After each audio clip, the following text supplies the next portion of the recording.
El Señor esté con ustedes. Y con tu espíritu.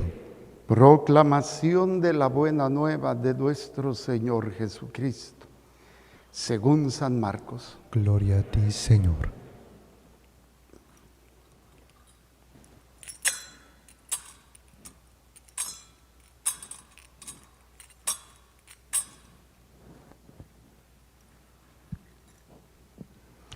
En aquel tiempo Jesús y sus discípulos atravesaban Galilea, pero él no quería que nadie lo supiera, porque iba enseñando a sus discípulos.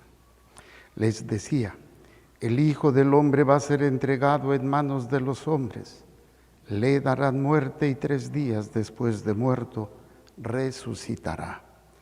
Pero ellos no entendían aquellas palabras y tenían miedo de pedir explicaciones.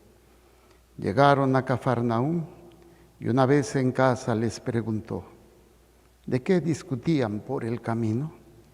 Pero ellos se quedaron callados, porque en el camino habían discutido sobre quién de ellos era el más importante. Entonces Jesús se sentó, llamó a los 12 y les dijo: si alguno quiere ser el primero, que sea el último de todos y el servidor de todos. Después, tomando a un niño, lo puso en medio de ellos. Lo abrazó y les dijo: el que reciba en mi nombre a uno de estos niños, a mí me recibe. Y el que me reciba a mí, no me recibe a mí, sino a aquel que me ha enviado. Palabra del Señor. Gloria a ti, Señor Jesús. Por la lectura del Santo Evangelio, sean perdonados nuestros pecados veniales. Tomen asiento, por favor.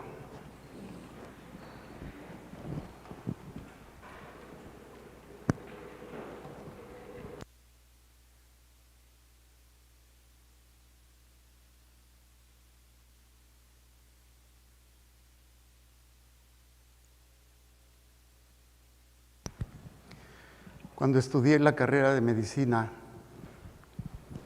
llegamos a hacer experimentos, pruebas, y recuerdo uno que nos platicaron, ese no lo hicimos, pero se conoce como el reflejo condicionado de Pavlov. Suena medio complicado, pero era muy sencillo. A un animalito, creo que era un perrito, cada vez que le daban de comer, sonaba una campana. Y así, siempre, siempre. Entonces, el animalito aprendió a asociar el premio con el sonido. Sonaba la campana y sabía que venía la comida. Pero querían ver qué tanto era verdad.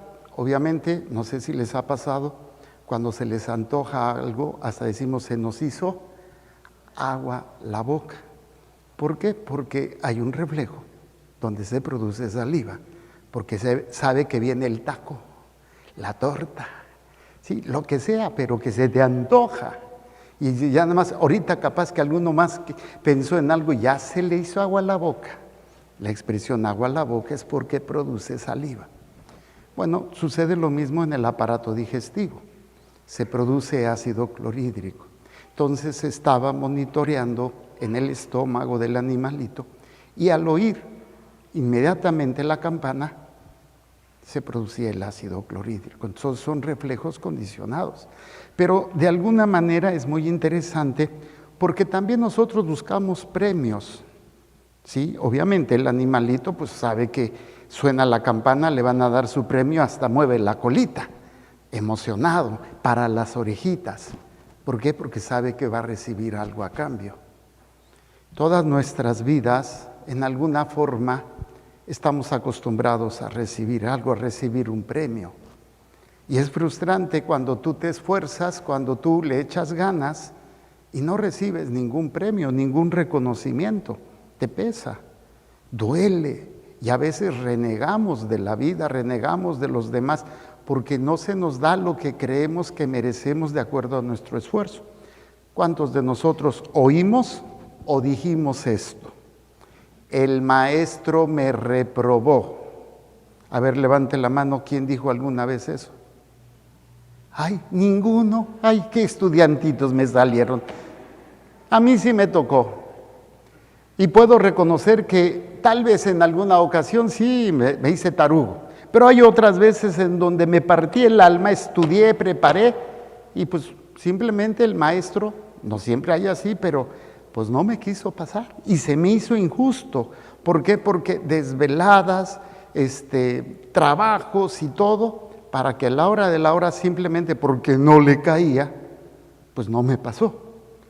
¿Y qué tal, por ejemplo, cuántos de ustedes salieron con una estrellita en la frente en el kinder? ¿Se acuerdan? Que no te tocó estrellita ahí, pobrecita. Hoy está terminando, yo te la pongo, no te preocupes. Pero pues de alguna manera un reconocimiento, te portaste bien. Incluso en la escuela, en la primaria, en la secundaria, te ponían en el cuadro de honor. Algunos nos llegaron a poner en el cuadro del horror, porque éramos tremendos, ¿no? Pues sí, a ver, y queríamos investigar muchas cosas. Yo recuerdo, en mi locura de la secundaria, yo quería, pues en aquel tiempo salían las historietas y las caricaturas del Spider-Man. Pues yo dije, ay, pues yo quiero ver eso.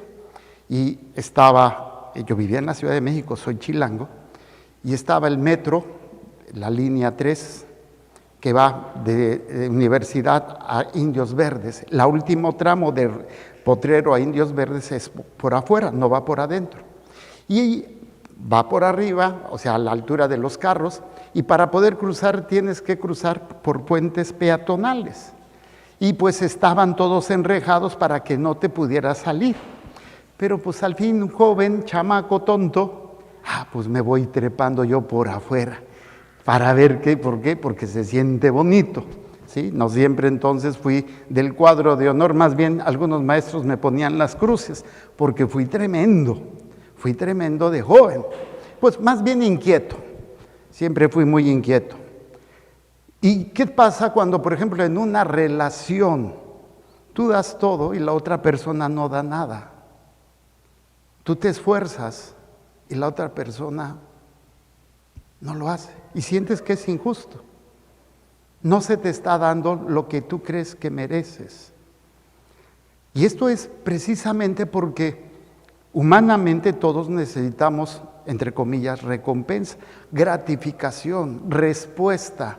Si yo doy, si yo cuido, si yo amo, yo espero lo mismo. Yo necesito lo mismo y es saludable. Es saludable decir necesito o espero. A veces en la relación de parejas se ha dejado de hablar, se ha dejado de decir a veces porque alguno de los dos es medio mula o no le interesa y es tan egoísta que no se preocupa por las necesidades, por lo que la otra persona, o sea, su pareja, está buscando. Y esto pues es el diario vivir nuestro. En todo lo que hacemos, en el trabajo, imagínate, tú te esfuerzas, te desvelas, eres responsable, te doblas en el trabajo y llega alguien que no hace nada y le dan el puesto y a ti no. Qué frustrante es eso. A veces es por el famoso nepotismo, ¿no? En donde llega un familiar y le dan el puesto que tú tal vez merecías. Entonces, ¿qué sucede cuando enfrentamos esto? Pues viene la depresión, viene el coraje, viene la ansiedad, viene el miedo, vienen tantos sentimientos que no podemos controlarlos y a veces los justificamos diciendo, pero es que me hicieron, pero es que no es justo. O a veces simplemente con los hijos, ¿no? Cuando se les pide que hagan algo y a veces no es justo porque en la mañana platicaba yo y me decía una joven, hija mayor de todos, decía, es que no es justo, yo soy la más grande y a mí me exigen más. Le digo, pues es que eres la más grande, pues es que es parte de ese proceso. No, pero, y no siempre va a ser fácil. Pero al final de cuentas, ¿qué significa ser justo? ¿Por qué tenemos que ser justos?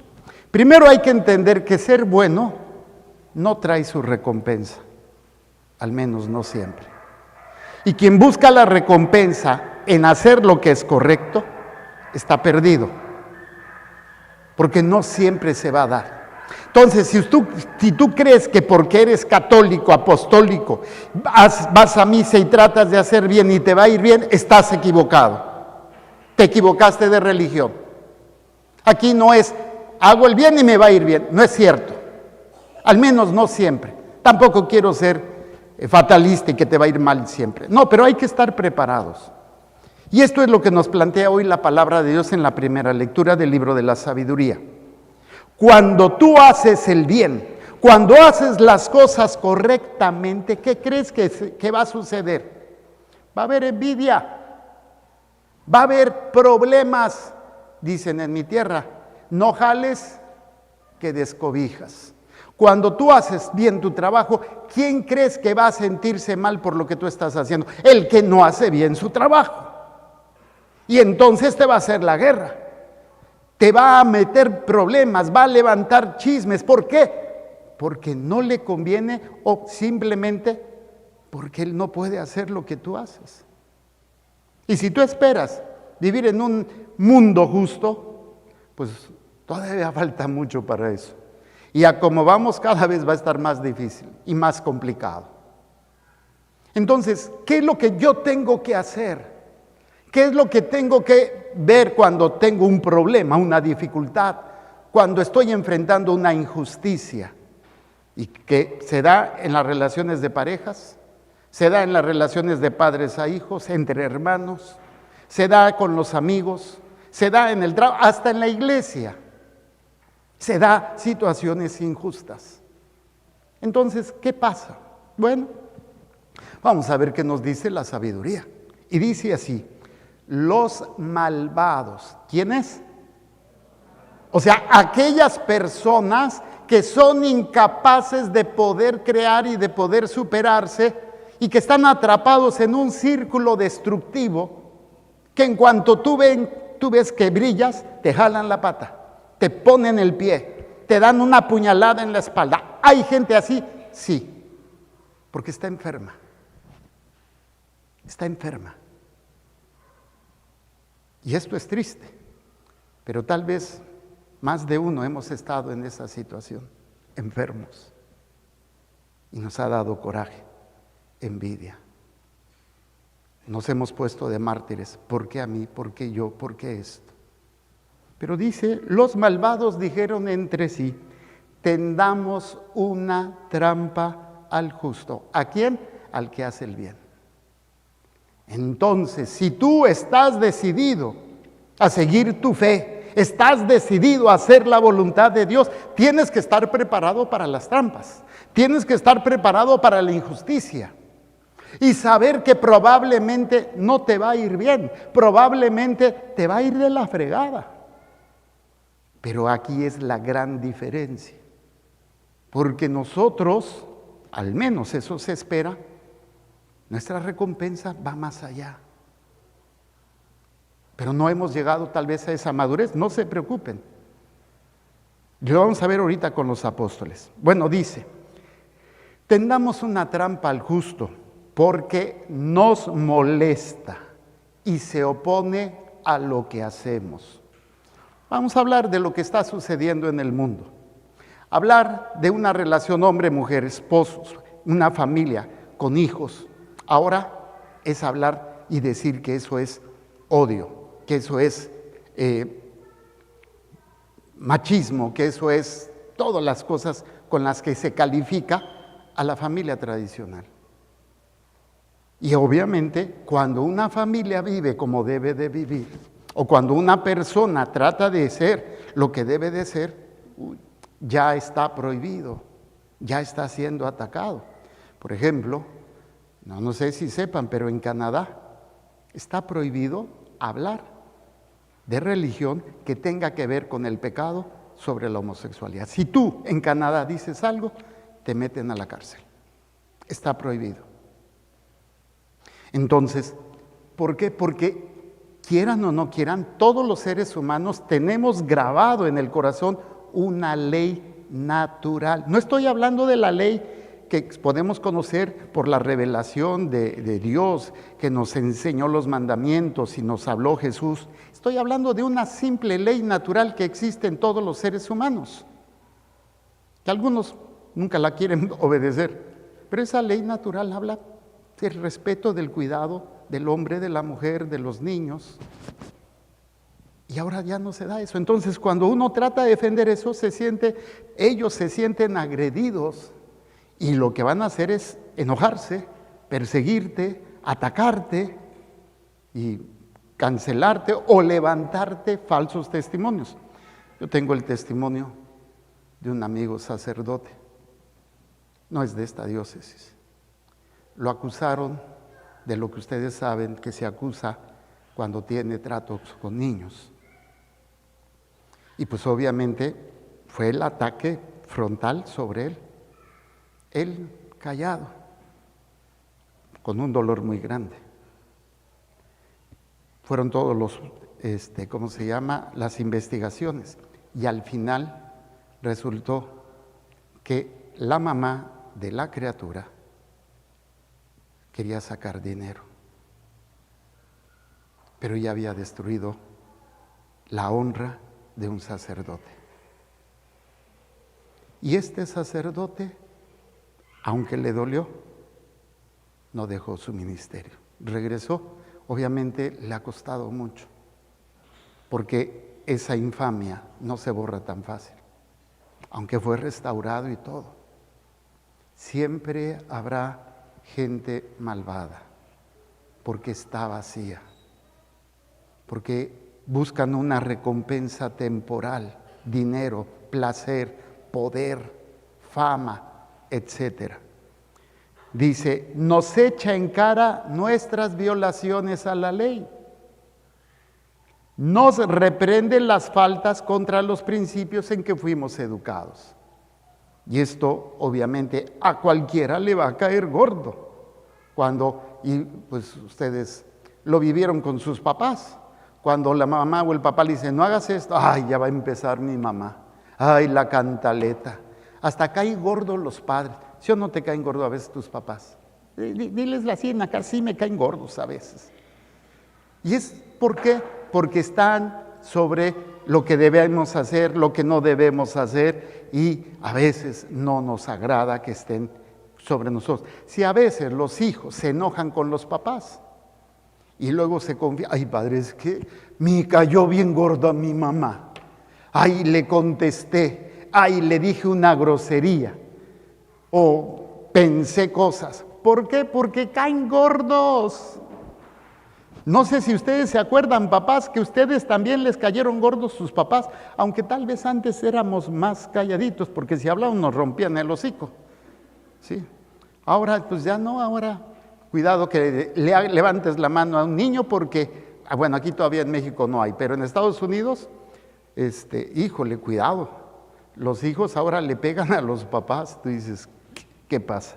Bueno, entonces, hacer el bien viene siempre con problemas. ¿Están oyendo católicos chafas? Para que luego no vengan, padre, es que no entiendo por qué me va mal ahora que estoy tratando de portarme bien, porque estás luchando contra el mal. Y siempre habrá alguien que te esté fregando, alguien que te esté probando, siempre. ¿Y sabes por qué? Porque Satanás es el principal que odia que hagas bien las cosas. Y obviamente aquellas personas que no tienen una madurez espiritual, pues son inundadas por esas emociones egoístas, por esas pasiones desordenadas y movidas a todo lo que se hace cuando hay esa envidia. Entonces, primero, hacer el bien te va a traer problemas. Segundo, va a ser un diagnóstico, a ver qué tan bueno. Yo como médico, varias veces me tocó hacer pruebas para ver el estado de salud de un paciente. Una de ellas es el famoso, se me fue el nombre, bueno, ahorita me acuerdo, en donde le ponen un monitor que está viendo la frecuencia cardíaca, que está viendo la presión arterial, que está viendo el electrocardiograma para ver por qué tiene un problema. A veces una arritmia, a veces una fibrilación, etcétera, etcétera. Entonces se hace pruebas. Los problemas que vienen después de hacer el bien, te ayuda a ver qué clase de católico eres, qué tan maduro eres, qué tan fortalecido eres, y lo dice. Veamos si es cierto lo que dice. Vamos a ver qué le pasa en su muerte. Si el justo es hijo de Dios, Él lo ayudará y lo librará de las manos de sus enemigos. Sometámoslo a la humillación. ¿A la qué? Levante la mano a quien le gusta que lo humillen. Para humillarlo yo ahorita. Pues a nadie. Cuando te humillan, ¿qué es lo que se te está probando? Tu temple, tu fuerza, tu fe. Fíjense, toda dificultad es una prueba. No porque Dios quiera probarte, sino porque te sirve a ti para ver cómo estás. Te sirve para entender en qué nivel estás. Lo fácil es culpar al otro. Es que él empezó cuando se pelean los hermanos. ¿Sí o no, mi querida Cris? ¿No vino la Cris? Cuando se pelean tus hijos, que son 5, aquí tengo 2, y empiezan a pelearse este par de chamacos. Y llega la mamá, ¿por qué le pegaste a tu hermano al Tiago? Porque él empezó. ¿Y tú por qué le pegaste? Porque él empezó. Pues, ay, padre, que usted no entiende la regla básica. Siempre hay que encontrar un tarugo a quien culpar. No es cierto. No asumimos la responsabilidad. Así de fácil. Entonces, toda situación que tú vives, cuando no se te reconoce, cuando vives una injusticia, fíjense, sometámoslo a la humillación y a la tortura para conocer su temple, su valor, su integridad y sobre todo, ¿en quién confía? ¿En quién está puesta su confianza? Condenémoslo a una muerte ignominiosa porque dice que hay quien mire por él. ¿A quién se refiere? A Dios. Esa es la gran diferencia entre enfrentar una injusticia sabiendo que es Dios quien está con nosotros y que probablemente Dios no va a evitar ni la prueba, ni el sufrimiento, ni el dolor, pero sabemos que hay un premio verdadero. Pero mientras el católico ande bien perdido, pues se va a seguir conformando con una dinámica tóxica, destructiva e inmadura. Por eso, vamos a ver qué no plantea el Evangelio. Déjenme darles primero un preámbulo. Uno de los títulos que se le da a Jesús es el Hijo de David.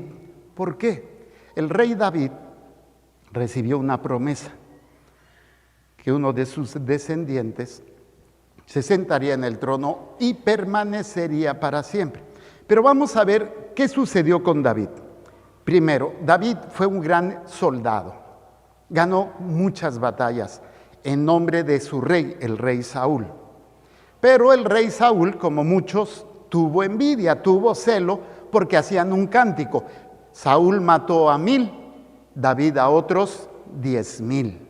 Entonces esto le llenaba de odio con odio jarocho y buscaba matarlo y salía a perseguirlo para matarlo. Y David aguantaba, pero siempre tenía amigos con soldados fieles a él. Después Saúl ya no existe y es nombrado David rey. Y después tiene a su hijo, el famoso Absalón, que por cierto, uno de los demonios que ataca los matrimonios se llama con este nombre, Absalón, separa. Bueno, el caso es que su hijo Absalón desea el trono y empieza a hacerle la guerra a su padre para matarlo y quedarse con el trono. Y pues David otra vez sale huyendo. Por fin es derrotado Absalón, David regresa. ¿Y qué sucede? Todos los que estaban con David recibieron un puesto, un lugar de poder, de autoridad, porque fueron fieles a David. Entonces, cuando a Jesús se le dice el Hijo de David, los apóstoles, como todos nosotros, en algún momento esperamos que Dios nos dé lo que nosotros necesitamos, nuestra expectativa, nuestra necesidad, nuestro problema. Y si es Él, pues yo quiero llegar a estar con Él para que se me dé un hueso bueno, para que se me dé un buen puesto. Entonces, cuando Jesús va caminando solo con sus apóstoles, Jesús ha escogido a hombres inmaduros, pecadores y envidiosos, interesados, no por malos, sino por inmaduros. ¿Y cómo lo sabemos? Simplemente escuchemos lo que va pasando. Jesús empieza a hablar de lo que le va a suceder. El Hijo del Hombre va a ser entregado en manos de los hombres, le darán muerte y 3 días de muerto resucitará. Ellos no entendían aquellas palabras y tenían miedo de preguntar. Bueno, ¿quién sabe qué está diciendo Jesús? Pero vamos a ver quién es el más importante. Vamos a ver quién es el que va a estar en segundo de a bordo, quién va a recibir la Secretaría de Gobernación, quién va a recibir la Secretaría de Marina, quién va a recibir la Secretaría de Hacienda. Se estaban peleando los puestos. ¿Qué clase de hombres son los que seguían a Jesús? Inmaduros, inconscientes, buscando una recompensa de acuerdo a sus necesidades. Que tú y yo tenemos seguridad económica, seguridad de salud, seguridad familiar, seguridad a nivel de nuestro país, etcétera, etcétera, etcétera. ¿Y qué pasa si no se nos da? El caso es que al descubrir Jesús lo que iban hablando, Él les pregunta, ¿de qué vienen ustedes hablando? Y ellos pues les da pena porque ellos venían hablando de quién, dice, habían discutido sobre quién de ellos era el más importante. Díganme, ¿que no son inmaduros? Esto es lo hermoso. Jesús no llamó a hombres santos ni perfectos. Llamó a hombres y mujeres como tú y como yo. Ellos tuvieron que vivir un proceso de crecimiento, de maduración, para poder llegar a decir, ya no me importa recibir nada, porque mi recompensa es Él. Y poder entregarlo todo hasta su propia vida. Por eso, ¿qué nivel de madurez tenemos? Piensa ahorita los problemas que estás pasando. ¿Cómo los estás enfrentando? Y te vas a dar cuenta que a lo mejor somos como los apóstoles en esos momentos. O incluso Pedro. Hace unas semanas oíamos que Pedro, cuando Jesús les dijo también, el Hijo del Hombre va a ser, y Pedro bien emocionado, bien cariñoso, bien sobreprotector, Señor, que esto no te pase a ti no te puede pasar esto. Y Jesús le dice, apártate de mí, Satanás, porque tu pensamiento no es el de Dios. Toda prueba que estás pasando es para que descubras el temple que tienes, la madurez que tiene tu alma. ¿O quieres seguir justificándote? Es que el padrecito, es que mi patrón, es que... O descubrir que, desgraciadamente, no es malo esperar un trabajo. Oye, yo me estoy matando, estoy trabajando, yo espero mi sueldo y espero todo lo de la ley. Y eso no es malo. El problema es cuando eso es lo más importante. Y no nos preparamos para la injusticia, para la lucha verdadera que se está librando. La lucha por las almas. Podemos seguir quejándonos de todo lo que nos pasa, seguir culpando a medio mundo, o empezar a vivir creciendo, madurando, con nuestras caídas, con nuestros errores, dando a notarse nuestra envidia, dándose a notar que queremos estar mejor y que por qué Él sí y yo no. Eso nos pasa a todos, como les pasó a los discípulos. Y fueron creciendo, fueron madurando, aún después de la resurrección, les costó trabajo. Todavía el mismo Pedro se dejó influenciar por el hecho de que si se debía o no circuncidar a los paganos. Y Pablo le va a llamar la atención, dice, Pedrito, estás mal. Y repito, tuvieron que ir madurando. Entonces no te sientas mal. Caíste, pues levántate, crece en tu relación con Dios. Descubre el verdadero tesoro, el verdadero premio.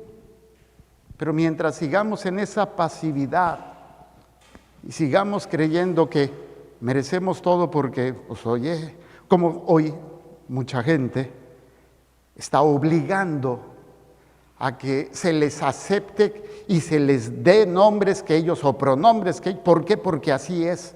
Y ahora se está implementando leyes y aspectos en donde dice que tú tienes que llamarlos así. Un maestro en Irlanda se negó a llamar por el pronombre a un alumno y lo corrieron, perdió el trabajo por algo tan simple. Hay injusticia mucha. El problema no es la injusticia, al menos no es algo que podamos nosotros evitar. El problema es, estoy preparado para hacer el bien y vivir las consecuencias. Porque mi meta y mi verdadero triunfo, mi verdadero premio es mi Señor. Hagamos un momento de silencio.